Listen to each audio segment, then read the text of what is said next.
Shalom Bapak Ibu. Apa kabar? Apa kabar? Ya, Bapak Ibu Saudara di dalam Tuhan, tetap prokes ya. Ke gereja tetap pakai masker karena ada virus Omicron. Jadi kita berjaga-jaga atas kesehatan kita, kita berdoa atas kesehatan kita. Amin. Tiap hari saya berdoa supaya Tuhan jaga lindungi Bapak Ibu semua dari segala virus yang ada. Ya, di tengah-tengah kita ada saudara kita yang baru, Ibu Ida bersama kedua anaknya yang hadir saat ini. Mari bisa berdiri Bu, berdiri bersama anaknya. Terima kasih Bu Ida. Ini terima kasih, silakan dulu Bu. Bertetangga dengan Mas Kris. Yang Aaron itu kuliah di Jogja ya, lagi berlibur jadi bisa hadir bersama kita. Haleluya. Lalu ada temannya Gabriel, teman SD dari Papua, dia sekolah dulu di SD Bius, SD Kristen. Bisa berdiri? Nah, namanya siapa lagi? Ronald. Ya, terima kasih. Dia kalau buka maskernya itu, berewokan. Temannya Hendra itu, ya, teman Hendra juga. Iya, itu bapaknya dulu tugas di sini jadi hakim pengadilan. Kemudian pindah tugas di Jayapura. Lalu sekarang jadi hakim di Makassar. Ronaldnya kuliah di Bandung. Beliau kuliah di Bandung, tapi tidak pernah ketemu. Ketemunya di sini malah. Kepingin main ke Purbalingga kemana ya? Ke rumah beliau. Ya udah, datang di tempat ini. Haleluya. Bapak Ibu, ada dua orang berteman namanya Udin dan Idin. Lalu Idin tanya kepada Udin, Din, mau kemana lu? Tarawih lah. Oh, tarawih. Wah, soleh ya. Iyalah, cari amal ya toh, supaya dapat amal. Si ini jawab gini. Dia bilang, paling mau nyolong sandal. Hati-hati ya dengan mulutmu. Untung bulan Ramadan. Kalau tidak gua gampar lu. Wah, marah dia si Udin kan. Terus, ya maafin deh kalau gitu. Ya udah, aku maafin. Kata Idin kepada Udin. Tapi ngapain lu tenteng sandal itu? Iya, ini kekecilan. Kemarin dapatnya yang kecil katanya. Ternyata yang paling juga. Mari angkat. Mari kita berdiri bersama-sama, angkat kitab suci saudara. Kita ucapkan bersama-sama 2, 3. Saya dapat menjadi apa yang firman Tuhan katakan saya dapat jadi. Saya dapat lakukan apa yang firman Tuhan katakan saya dapat lakukan.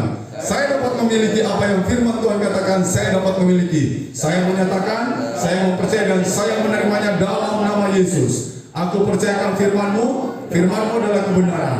Aku percayakan janji-janji firman-Mu. Janji-janji firman-Mu akan digenapi dalam hidupku. Firman-Mu mengajarku hari ini dan aku akan melakukannya. Amin. Mau diajar oleh firman Tuhan? Saudara mau melakukan firman Tuhan? Saudara percaya firman Tuhan adalah kebenaran? Maka janji-janji akan digenapi dalam hidup saudara. Katakan amin. Kita tetap berdiri, kita buka Alkitab kita. Dan kita masih belajar. Kenapa ada mau pindah? Ya.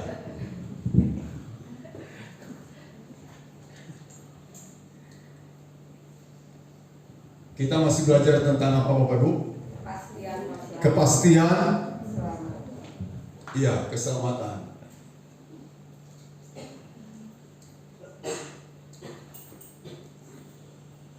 Ya, ini kepastian keselamatan. Kita masih belajar di bagian pertama kita ya. Ya, Tuhan kepastian hidupku. Dan salah satunya kita belajar kepastian apa? Keselamatan. Minggu kemarin kita sudah belajar. Dan yang menjamin keselamatan kita Tuhan itu sendiri. Dan ketika dia naik ke surga, dia jamin lagi keselamatan kita lewat siapa? Roh Kudus. Amin. Iya. Nah, kita akan membaca. Kenapa ini macam-macam? Coba lihat itunya mungkin. Apa? Salah tempatkan. Kita buka 1 Yohanes pasal yang kelima. 1 Yohanes pasal yang kelima.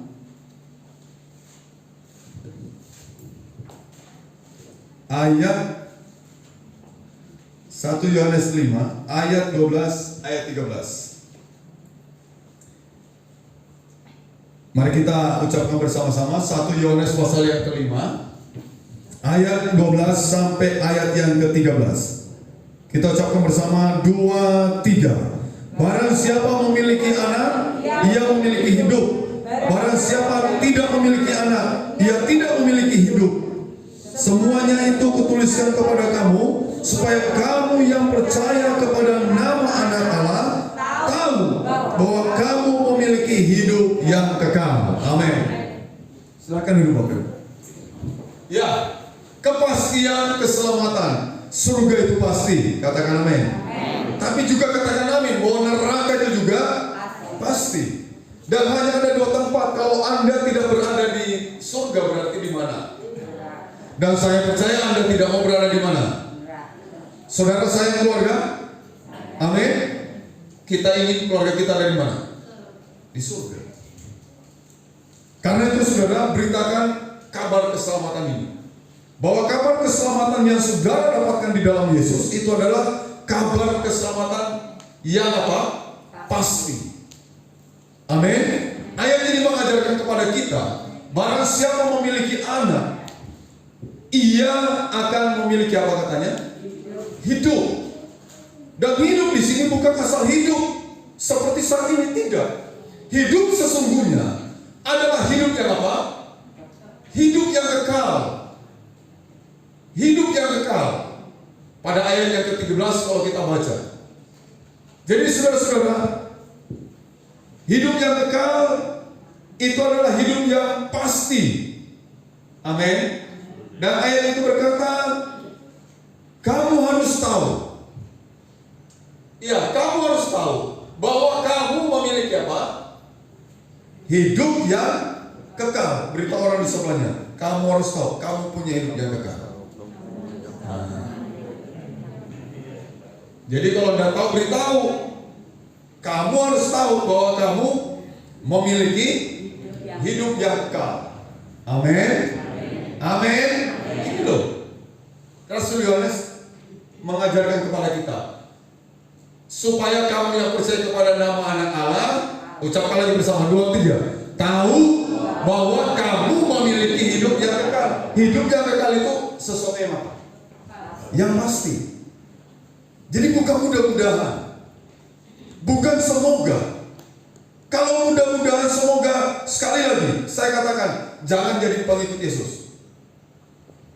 Kalau sifatnya apa? Mudah-mudahan. Lalu apa bedanya dengan ajaran di luar kekristenan? Apa bedanya dengan ajaran Yesus? Kalau sama dengan ajaran luar, ngapain kita ikut Yesus? Ngapain kita harus dikucilkan? Dan itu perkataan Tuhan. Akan ada saatnya kamu akan dikucilkan. Bahkan ayat ini berkata lagi, akan datang saatnya juga orang akan membunuh kamu. Udah berapa banyak hamba Tuhan yang mati? Berapa banyak anak Tuhan dianiaya?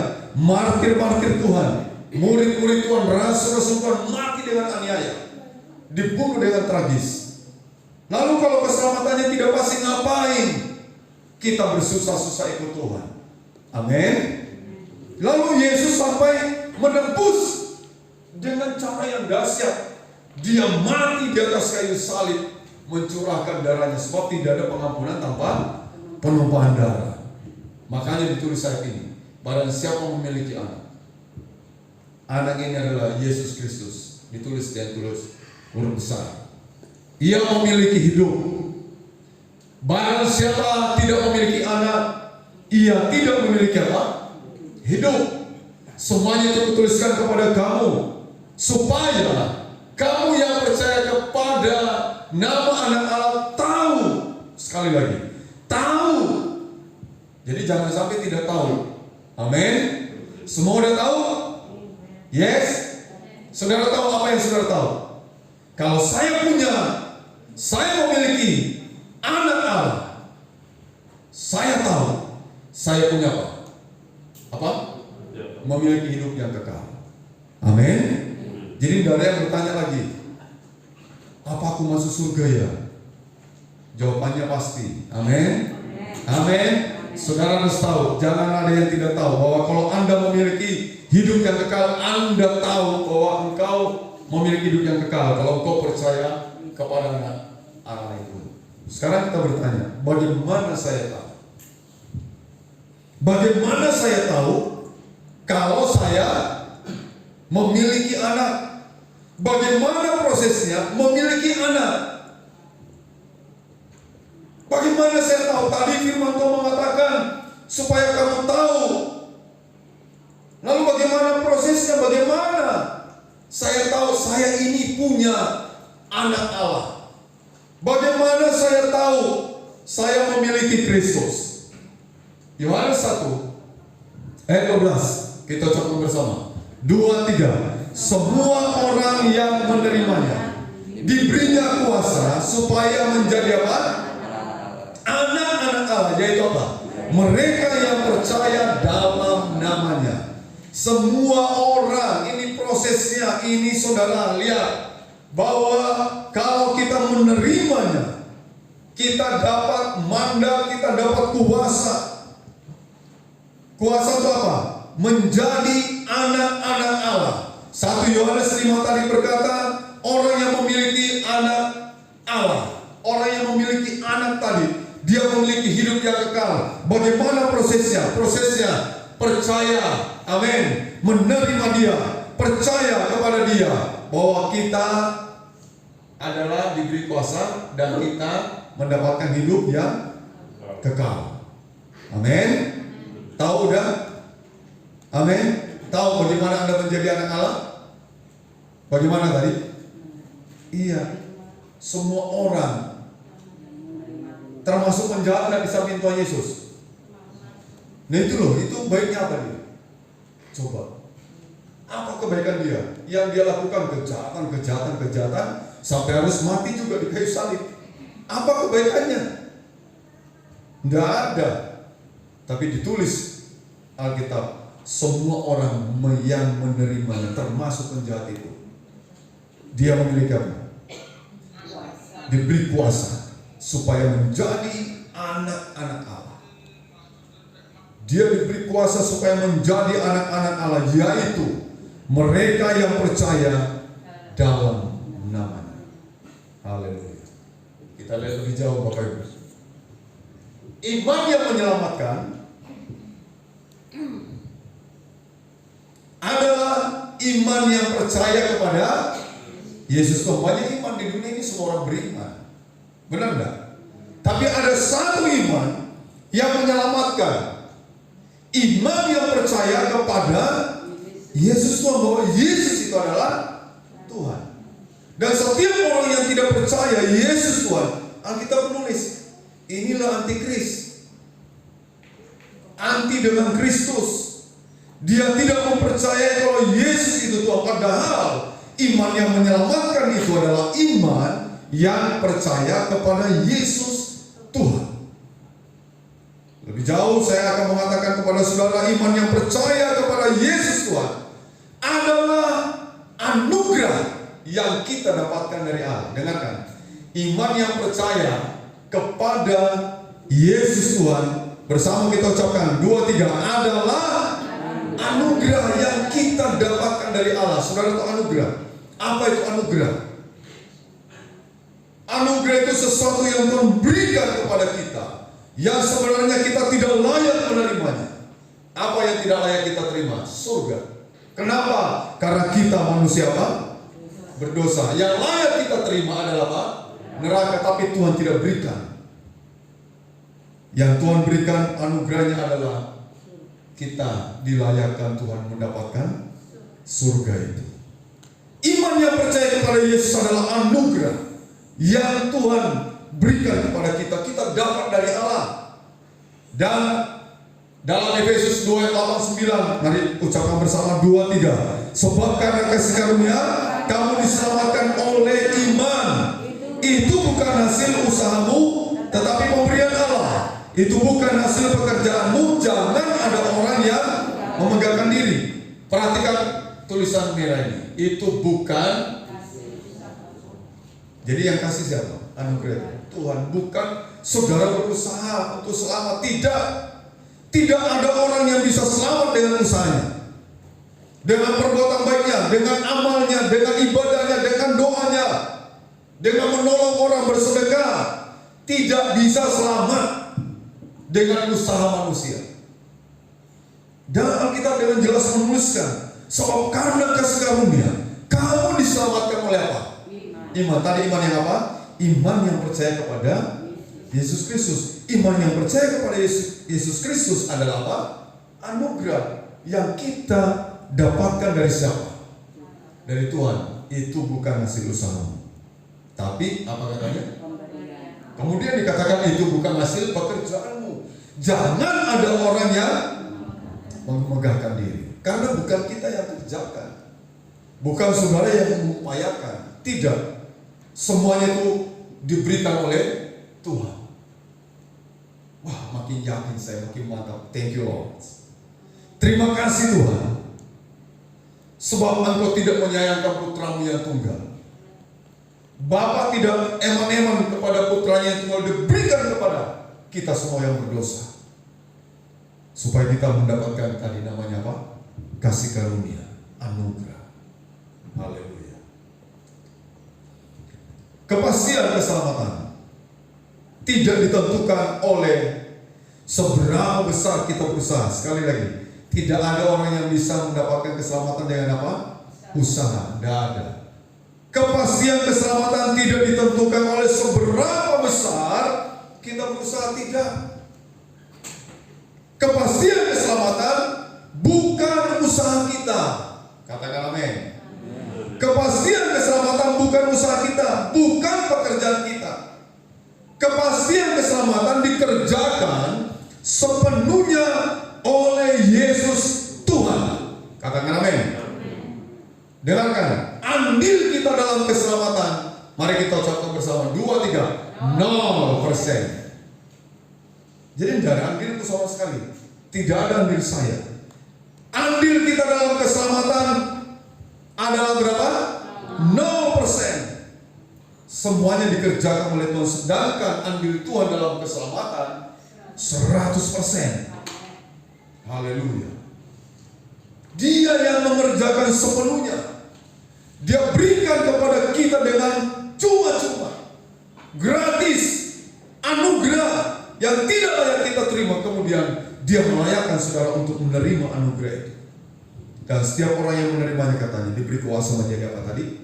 Anak-anak Allah. Dan orang yang memiliki anak Allah tadi, dia memiliki apa? Hidup yang kekal. Hidup yang kekal. Jadi saudara 0%-nya, amin. Iya, berarti apa? Keselamatan kita apa? Pasti. Pasti, bukan usaha kita, makanya aneh. Kalau keselamatan itu bisa hilang, berarti dia berusaha supaya tidak hilang kan? Ya berarti dia punya usaha. Sedangkan andilnya kita sebenarnya tidak ada sama sekali. 0 besar. Anda tidak terlibat di dalam karya keselamatan itu, sama sekali tidak ada. Tidak ada keterlibatan sedikit pun Anda tidak ada untuk diselamatkan. Tidak ada, sepenuhnya 0%. Ya 0%. Sedangkan Tuhan yang mengerjakan berapa Bapak Ibu? 100%. Saya baca dulu. Dalam Yunus pasal yang keberapa tadi? Yunus pasal 2 ayat 9. Yunus pasal 2 ayat yang ke-9 berkata begini. Keselamatan adalah, nah ini loh, dari siapa? Bukan dari kita kan? Bukan usaha kita kan? Tapi sepenuhnya dari siapa? Dari Tuhan. Keselamatan itu dari Tuhan. Bukan dari si A, si B atau diri saudara. Tidak. Tapi dari Tuhan. Yunus juga mengucapkan itu. Dan masih banyak juga di kitab Perjanjian Lama mengungkapkan bahwa keselamatan itu datang daripadanya. Misalnya pemazmur. Ya hanya dekat Allah saja aku tenang, dan keselamatanku itu datang dari padanya. Haleluya. Ya, karena dalam 1 Petrus 4 ayat 17 sampai 18 ayat itu berkata begini, karena sekarang telah tiba saatnya penghakiman dimulai, dan pada rumah Allah sendiri yang harus pertama-tama diyakini. Perhatikan ya, di mana dulu penghakiman itu terjadi? Di rumah Allah. Terus kita baca. Dan jika penghakiman itu dimulai pada kita, Bagaimanakah kesudahannya dengan mereka yang tidak percaya pada Injil Allah? Dan kemudian ayat berikutnya berkata, dan jika orang benar hampir-hampir tidak diselamatkan. Ulangi bersama-sama 2, 3. Dan jika orang benar hampir-hampir tidak diselamatkan, apakah yang terjadi dengan orang fasik dan orang berdosa? Lihat, ada surga, ada neraka. Ayat ini menulis, saudara, yang saya beri tinta kuning. Dan jika ini ya benar, dan jika orang benar, apa katanya? Hampir-hampir tidak diselamatkan. Artinya apa itu? Selamat atau tidak? Hampir. Selamat atau tidak? Halo? Selamat kan? Oh, selamat. Hanya hampir tidak selamat. Berarti apa? Loh, itu loh penjahat di samping Yesus itu hampir tidak selamat kan? Hampir tidak selamat dia, tapi waktu dia berkata, Yesus, berikan anugerahmu. Yesus, ingat aku. Kalau kau datang sebagai raja, hampir dia tidak apa? Tapi selamat enggak? Selamat. Kau berkata begini, hari ini kamu bersamaku di mana? Hampir deh. Dia tidak apa? Beda, saudara. Ada seorang bapak tua kaya raya diinjili oleh seorang penginjil. Bapak, ayo percaya Tuhan Yesus supaya engkau memperoleh keselamatan. Dia bilang, wah, gampang lah kalau masalah percaya Tuhan Yesus. Nanti aja kalau saya mau apa? Mati, katanya. Enak banget, saudara. Sepertinya dia tahu hidupnya kapan dia mati, bagaimana cara matinya. Dan dia berkata, nanti kalau saya mau apa? Mati. Lalu dia pergi bersepeda, olahraga. Saudara tahu, jatuh dari sepeda. Hanya jatuh dari sepeda, dia apa? Mati. Kalau itu bukan lagi hampir-hampir tidak diselamatkan, tapi dia tidak diselamatkan. Kalau penjahat tadi diambang kematian, justru dia berkata, Tuhan, ingat aku. Dan ayat ini berkata, hampir dia tidak. Berarti dia selamat enggak? Nah, sudah mantap enggak ini Bapak Ibu? Halo, Anda makin yakin mengikut Tuhan? Saudara makin percaya ke Tuhan? Kalau hari ini Tuhan memanggil saudara, yakin engkau masuk surga? Coba lambaikan tanganmu, ya yakin? Iya. Jadi bukan lagi apa ini? Tidak diselamatkan, itu cuma hampir-hampir. Hampir-hampir tidak diselamatkan. Bayangkan nih kalau orang benar aja, orang yang percaya Yesus saja hampir-hampir tidak diselamatkan, apalagi orang yang tidak percaya kepada Yesus. Ini diantaranya disebutkan ada orang fasik, ada orang apa lagi? Orang berdosa. Bagaimana kesudahan mereka? Ya sudah pasti mereka tidak di. Orang benar aja hampir-hampir tidak. Untung ada kata hampir. Ya berarti Anda dan saya diselamatkan. Beri kemuliaan bagi Tuhan. Ya, sebab Dia mengasihi saudara, sehingga Bapa yang penuh kasih, Dia kirim putranya datang ke dunia.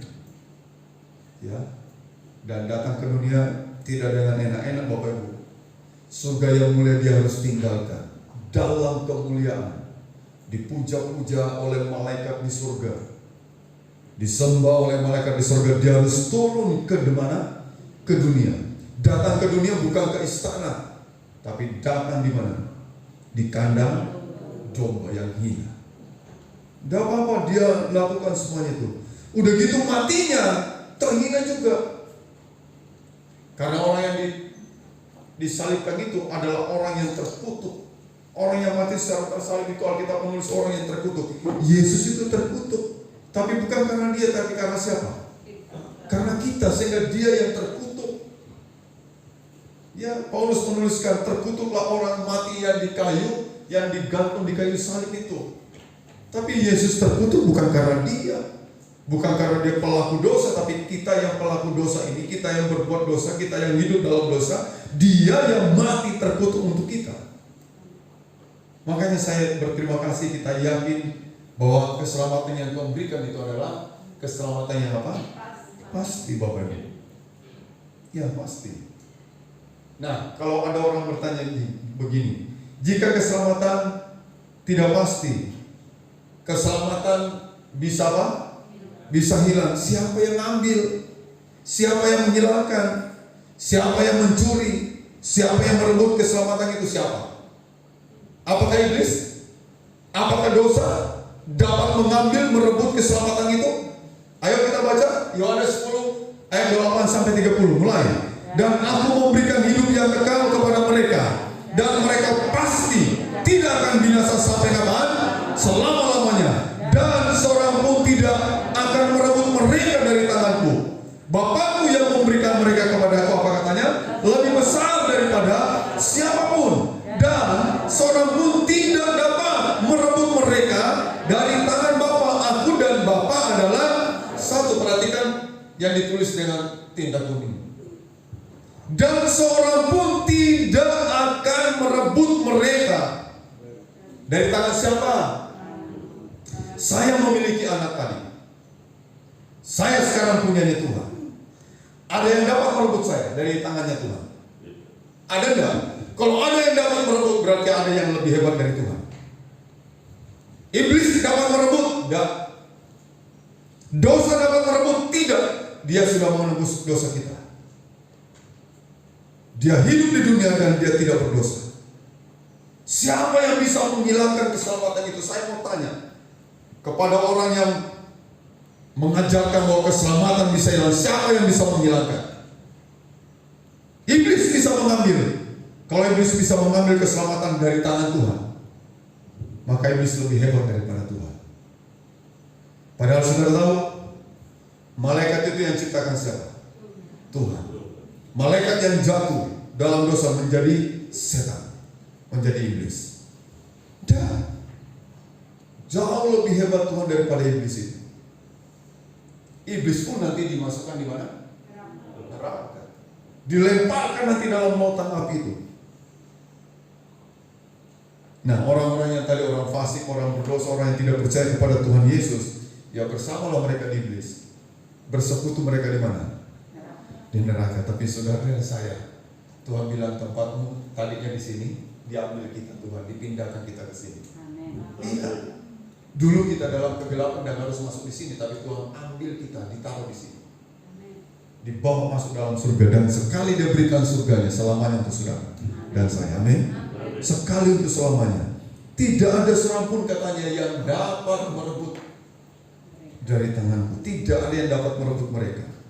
Dan berikutnya ditulis lagi, dan seorang pun tidak dapat merebut mereka dari tangan Bapa. Diulang lagi, tidak ada seorang pun, tidak ada. Aku dan Bapa adalah satu. Siapa yang bisa mengalahkan Tuhan? Saudara tahu antikris nanti ketika dia berontak, dia ingin menguasai dunia ini. Dia mulai menghujat nama Tuhan. Waktu Tuhan memerangi antikris dengan nafas hidungnya aja, diginikan aja, mati semua. Bayangkan kalau saudara begitu, boleh itu mati semua mereka. Seperti apa hebatnya Tuhan itu? Peperangan yang dilakukan Israel, ketika Tuhan menolong mereka, Tuhan cuma bilang gini kepada Musa, beritahu bahasa Israel, kamu nonton aja, kamu melihat aja, aku yang berperang untuk kamu. Kita aja melihat, nonton aja. Artinya Tuhan itu hebat, dahsyat, luar biasa. Di atas segala-galanya. Tidak ada yang bisa mengalahkan dia. Siapa yang bisa merebut keselamatan itu?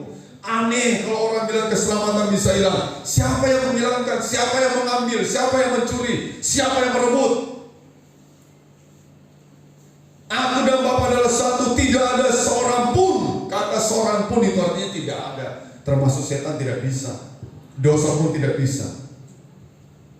Jadi keselamatanku safety benar-benar di tangan Tuhan. Haleluya. Ya buat apa kita ikut Tuhan kalau keselamatan bisa hilang? Artinya berarti keselamatanku ditentukan oleh siapa? Diriku. Padahal tadi saya berkata kita itu tidak ikut andil dalam keselamatan. Berapa ini? 0 besar kita itu. Yang kerjakan sepenuhnya adalah siapa? Tuhan. Aneh ya kalau ada yang punya pemikiran gitu. Lagi-lagi supaya ada yang menonton video saya ini. Haleluya. Dan ngajak debat sama saya, ayo kita berdebat. Ya, Jika keselamatan tidak pasti, keselamatan bisa siapa yang menghilangkan, siapa yang mengambil, siapa yang merebut keselamatan itu. Mari kita baca Roma pasal 8, tolong Ika baca ayat 33 panjang ini sampai 39. Roma pasal 8 ayat 33. Mulai 33. Roma 8 ayat 33. Siapakah yang akan menggugat orang-orang pilihan Allah? Yang pertama katanya, siapakah yang menggugat orang-orang pilihan Allah? Terus. Allah yang membenarkan mereka. Siapakah yang akan menghukum mereka? Siapa yang dapat menghukum mereka? Kristus Yesus yang telah mati, bahkan lebih lagi yang telah bangkit, yang juga duduk di sebelah kanan Allah, yang malah menjadi pembela bagi kita. Kristus itu jadi apa? Pembela. Terus. Siapakah yang akan memisahkan kita dari kasih Kristus? Siapa yang memisahkan kita dari kasih Tuhan? Ada enggak? Terus. Penindasan, kesesakan, penganiayaan, kelaparan, ketelanjangan, bahaya, pedang. Seperti ada tertulis, oleh karena engkau kami ada dalam bahaya maut sepanjang hari. Kami telah dianggap sebagai domba-domba sembelihan. Tetapi dalam semuanya itu kita lebih dari apa? Orang-orang yang menang. Oleh Dia yang mengasihi kita. Sebab aku yakin bahwa baik maut maupun hidup, baik malaikat maupun pemerintah, baik yang ada sekarang maupun yang akan, atau kuasa-kuasa, baik yang di atas maupun yang di bawah, ataupun sesuatu makhluk yang lain. Tidak ada yang dapat memisahkan kita dari kasih Allah. Yang ada dalam Kristus Yesus. Amin. Nah sekarang saya menjadi miliknya Tuhan. Siapa yang bisa memisahkan saya dari Tuhan? Coba.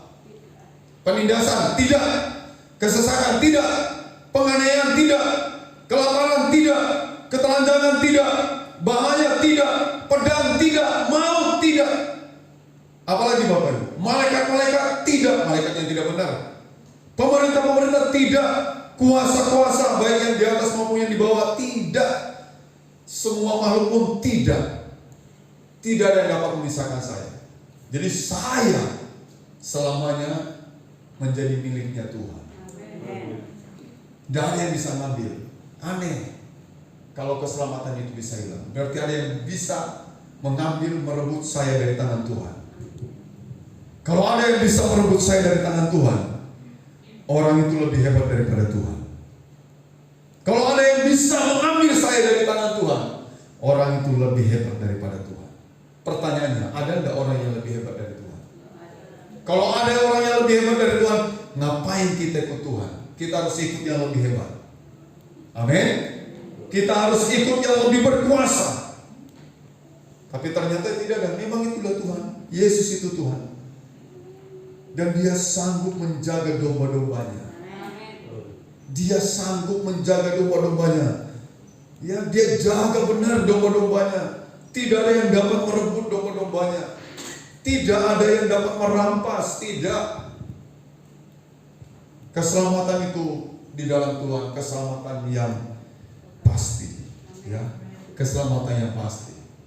Justru ini yang harus kita waspada Bapak Ibu. Kemarin saya sudah sampaikan juga. Orang yang tidak punya kepastian keselamatan, dia akan berhadapan dengan apa? Murka Allah. Nah di sini nanti nih antek-antek nih setan semua di sini. Wah ini mungkin orang ini menyesal kenapa udah percaya Tuhan. Mungkin ngomong gitu. Dan tidak mati loh. Di neraka itu orang tidak mati. Yang ada apa?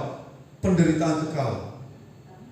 Selama-lamanya menderita di dalam kekekalan. Ya. Selamanya. Wah sakit. Bahkan ditulis ya, ulat-ulat pun tidak mati. Ulat-ulat. Dan mungkin ulat-ulat itu menggerogoti tubuh orang-orang itu ya di sini. Dan kita sakit aja, coba luka sayatan, sakit enggak? Coba luka sayatan itu yang sakit, kalau tidak sembuh-sembuh sakit terus, enak enggak itu? Itu cuma luka sayatan, bayangkan masuk dalam lautan apa? Api. Ngeri, memang ngeri. Dan itu kepastian. Amin. Dan itu kepastian. Orang yang tidak punya kepastian, keselamatan, pasti dia akan berhadapan dengan apa? Murka Allah. Di mana itu murka Allah? Baca nanti dalam Wahyu pasal 20, lautan api. Dan Alkitab menulis orang yang tidak ditemukan namanya dalam kitab kehidupan, mereka dilemparkan dalam apa? Orang yang tidak ditemukan namanya dalam kitab kehidupan, dia tidak memiliki anak, dan anak tidak memiliki orang itu, maka dia akan dilemparkan dalam lautan api. Disitulah terjadi penderitaan yang apa? Yang kekal, menderita selamanya. Ayo beritahu kepada orang-orang, keluarga kita, sahabat kita, famili kita, kalau perlu tetangga kita, beritahu. Ada kabar baik, kabar kepastian keselamatan, supaya kau bebas dari neraka yang menakutkan ini. Percaya kepada siapa? Yesus Kristus, menerima dia, dan kita diberi kuasa menjadi anak-anak Allah. Mari bangkit berdiri bersama-sama. Ini bagian kita. Ini bagian kita, Bapak. Alkitab menulis begini, dan apabila aku telah pergi ke situ dan telah menyediakan tempat bagimu, aku akan apa? Datang kembali dan membawa kamu ke tempatku, supaya di tempat di mana aku berada, kamu pun berada. Haleluya. Tuhan di mana? Di surga. Kemarin saya bilang, kalau Tuhan tidak ada di surga, jangan pergi ke surga. Amin. Amin. Karena surga jadi neraka kalau surga tanpa Tuhan. Tapi kalau Tuhan sampai ada di neraka, saudara tahu enggak? Neraka jadi apa? Surga. Jadi kalau sampai Tuhan ada di neraka, ayo kita rame-rame masuk neraka. Amin. Loh, iya kan? Amin. Kalau Tuhan ada di mana? Di neraka. Karena neraka dengan Tuhan menjadi apa? Surga. Surga tanpa Tuhan menjadi apa? Neraka. Siapa yang mau rame-rame masuk neraka bersama Tuhan? Iya, sama katakan kan. Ya iya, kalau ada Tuhan di neraka jadi surga itu. Tapi sebaliknya, surga tanpa Tuhan, jadi neraka. Cepat tinggalkan surga. Kita masuk ke mana? Neraka. Amin. Ya iya. Berita orang, ayo masuk neraka bersama Tuhan. Gitu kan.